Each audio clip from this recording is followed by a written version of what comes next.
Empat tipe anak Tuhan. Saya akan mengambil dari perumpamaan tentang 4 tanah. Jadi perumpamaan Yesus ini dimuat di dalam Injil Sinoptik, Matius, Markus, Lukas, semuanya berbicara tentang perumpamaan ini, perumpamaan yang cukup penting, tapi saya akan fokuskan kepada Injil Markus. Di dalam perumpamaan ini Tuhan Yesus bicara tentang 4 macam tanah hati. Dan dari 4 macam ini saya golongkan menjadi 4 tipe orang Kristen.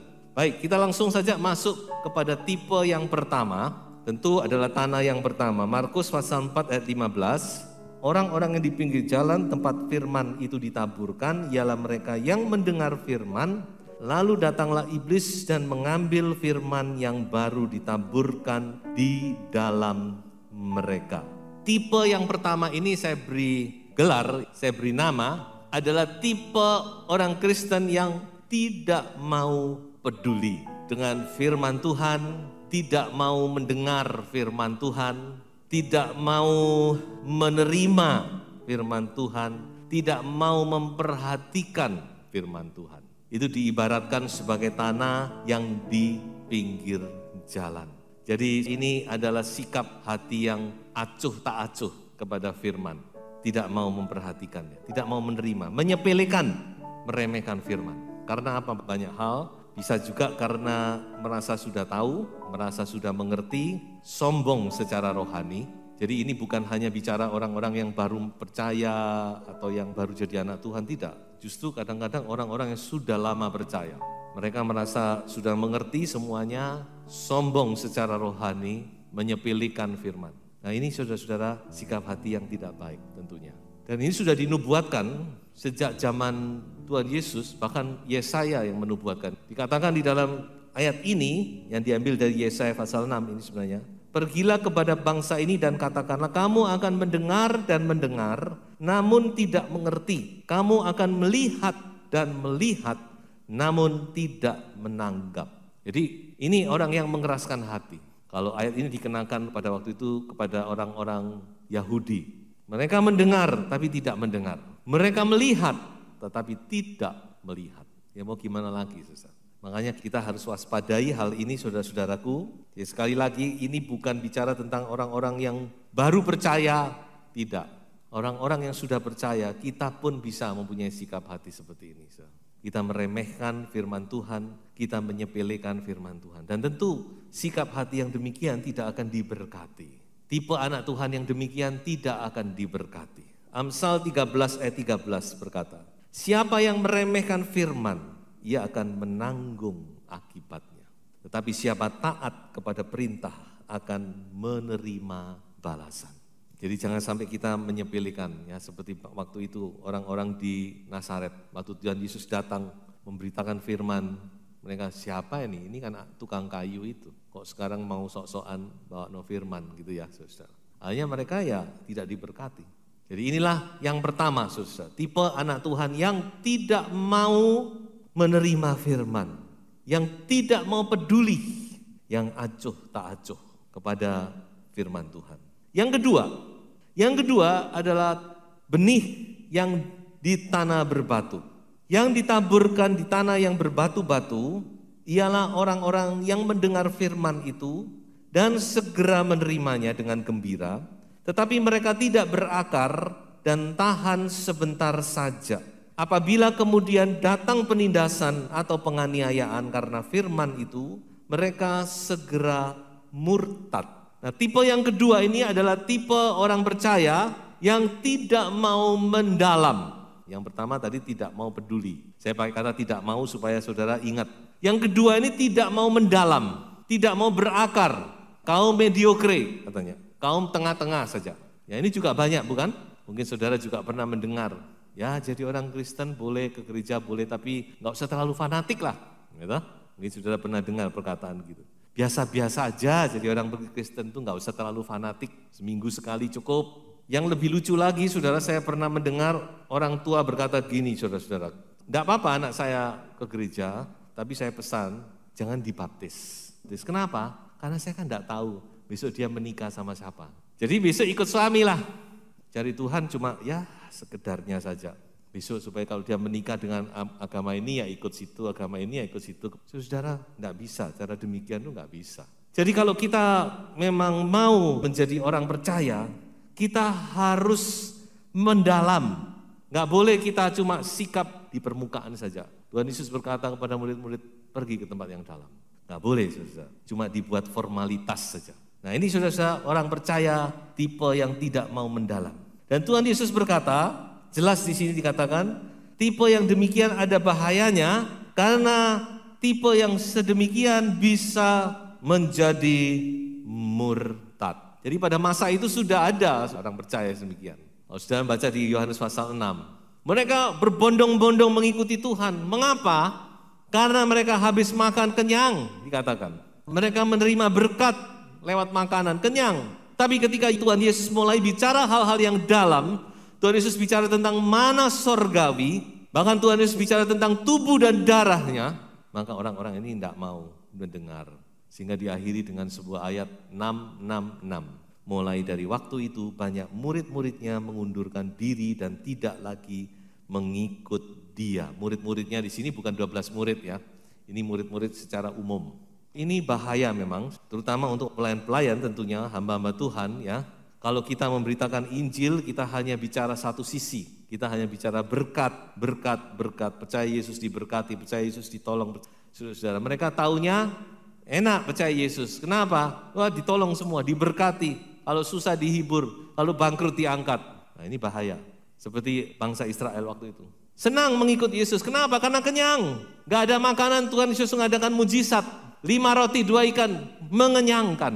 Kita gak usah bingung cari makan. Enak sudah kenyang. Tapi ketika Tuhan mulai bicara tentang hal-hal yang dalam, mereka gak bisa menerima. Karena mereka tidak mau ke situ. Kita gak mau tahu firman Tuhan yang demikian. Kita pokok pengen yang enak-enak aja lah. Gak usah yang dalam-dalam, gak usah. Kadang memang firman Tuhan sifatnya menghibur, ringan, dan mengena. Tapi kadang-kadang firman Tuhan itu harus menempah. Firman Tuhan itu diumpamakan seperti martil, hammer yang menempah. Seperti api, seperti pedang bermata dua. Jadi saudara-saudara, kerinduan saya tentu saya ingin membawa saudara menjadi orang percaya yang punya dasar. Karena satu saat saya juga harus mempertanggungjawabkan jiwa saudara di hadapan Tuhan. Mari kita bersama-sama mau menjadi orang percaya yang mendalam, yang berakar. Supaya kita teguh, kita kuat, apapun yang terjadi, penganiayaan, apapun juga kita tidak goyah. Karena kita punya dasar yang teguh. Haleluya, Tuhan tolong. Yang ketiga, tanah yang bersemak duri, yang ditaburkan di tengah semak duri, itulah yang mendengar firman itu, lalu kekhawatiran dunia ini dan tipu daya kekayaan dan keinginan-keinginan akan hal yang lain, masuklah menghimpit firman itu sehingga tidak berbuah. Nah, tipe yang ketiga ini adalah tipe orang percaya yang tidak mau bayar harga. Mengapa saya simpulkan demikian, saudara? Karena dia mau punya kerinduan kepada hal-hal rohani, tapi dia tidak mau melepaskan hal-hal yang jasmani. Ada seorang hamba Tuhan berkata, mungkin tipe ini yang paling banyak. Mungkin, saya tidak mengerti. Memang ini tipe yang paling berat, saudara, kalau saya renung-renungkan. Mungkin tipe 1 kita lolos, tipe 2 kita lolos, tipe 3 ini mungkin kita belum lolos. Jadi tipe yang ketiga ini, saudara-saudara, tidak mau menyangkal diri. Dia mau dengan firman, dia mau dengan hal-hal rohani, tapi di satu sisi dia tetap mau gandoli yang duniawi ini ya. Kekhawatiran dunia, tipu daya kekayaan dan semuanya itu saudara. Dan sekali lagi Tuhan Yesus berkata, it doesn't work. Itu enggak bisa. Karena mengikut Tuhan itu perlu komitmen saudara. Kalau saya renung-renungkan, memang tidak gampang. Enggak mudah. Jadi orang Kristen itu enggak mudah. Dari perumpamaan ini aja kita sudah tahu kan. Dari 4, 3 gugur. 3 ini pun nanti masih dibagi. 3 macam kualitas. Jadi saudara-saudara, Tuhan Yesus pernah berkata, siapa yang mau mengikut aku, ia harus menyangkal dirinya, memikul salibnya, dan mengikut aku. Jadi mengikut Tuhan itu perlu penyangkalan diri, saudara. Kita melepaskan hidup kita dari segala sesuatu yang berpotensi untuk mengikat kita. Melepaskan di sini bukan selalu berarti saudara membuang, ya, bukan.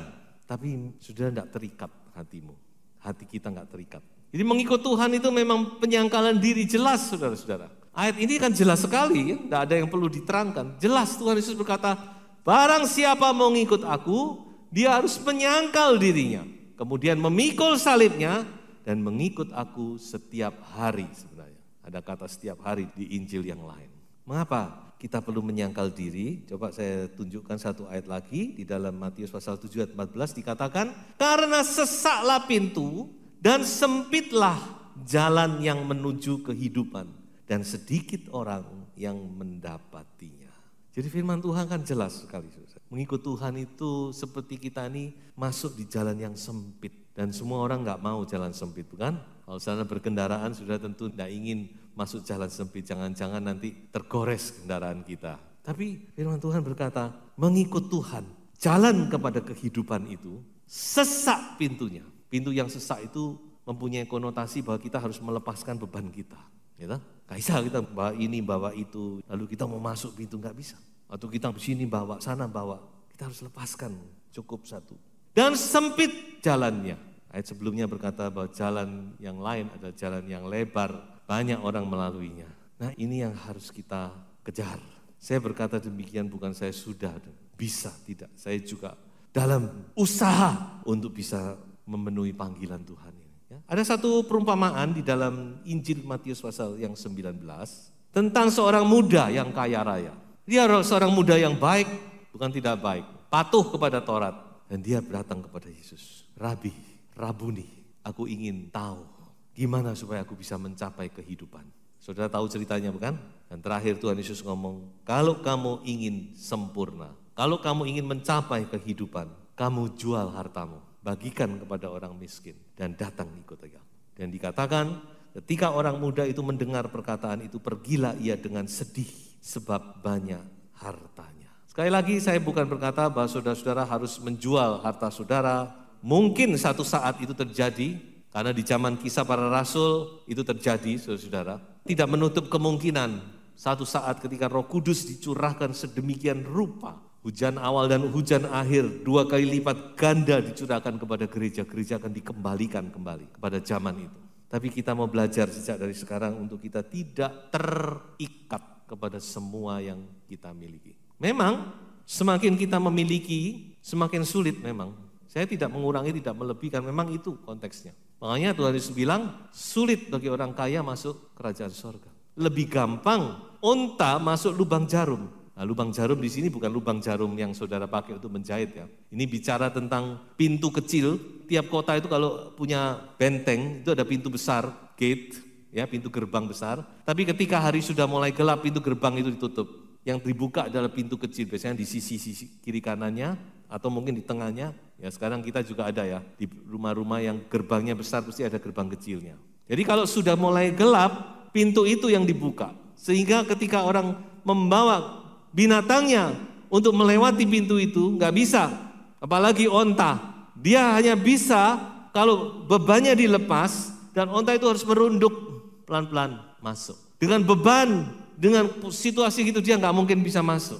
Itu maksudnya. Masih lebih gampang onta. Saudara-saudaraku, ini firman Tuhan yang tidak gampang didengar. Tapi saya harus sampaikan, saya tidak mau mengurangi saudara. Tapi juga saya tidak mau melebih-lebihkan. Makanya murid-murid kaget sekali. Waduh, kalau gitu siapa yang bisa selamat Tuhan?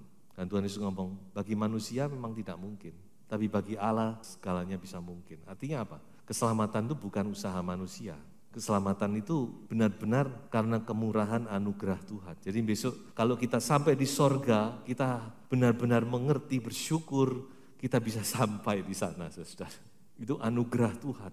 Dan anugerah Tuhan juga kalau kita mampu melepaskan segala sesuatu. Dengan kekuatan kita juga nggak bisa, saudara. Jadi inilah tipe yang ketiga, tipe orang percaya yang tidak mau membayar harga untuk kehidupan itu. Kiranya kita menjadi orang percaya yang mau bayar harga. Amin. Oleh pertolongan Roh Kudus saya yakin kita mampu. Dan tipe yang terakhir, tipe yang keempat, kita sudah tahu semua adalah tipe yang diberkati, yang ditaburkan di tanah yang baik, ialah orang yang mendengar dan menyambut firman itu, lalu berbuah. Ada yang 30 kali lipat, ada yang 60 kali lipat, dan ada yang 100 kali lipat. Saya katakan tipe yang keempat ini adalah tipe orang percaya yang tidak mau kehilangan berkat. Ini tipe kita, amin. Haleluya. Ya, bagaimanapun juga saya tidak mau kehilangan berkat. Saudara, harus kita menjadi seperti Yakub yang bergumul di tepi sungai Yabok. Apapun juga dia pegang, dia katakan, aku tidak lepaskan engkau kalau engkau tidak memberkati aku. Walaupun itu berarti pangkal pahanya, saya enggak tahu, mungkin patah atau bagaimana. Dia harus keluar dari pergumulan ini sebagai Yakub yang mohon maaf, yang jalannya mungkin begini. Mungkin orang-orang kaget, loh kemarin baru jalannya tegap, sekarang kok sudah begini. Tapi enggak mengapa, Yakub yang begini ini Yakub yang diberkati. Haleluya. Mari kita menjadi orang percaya yang tidak mau kehilangan berkat itu.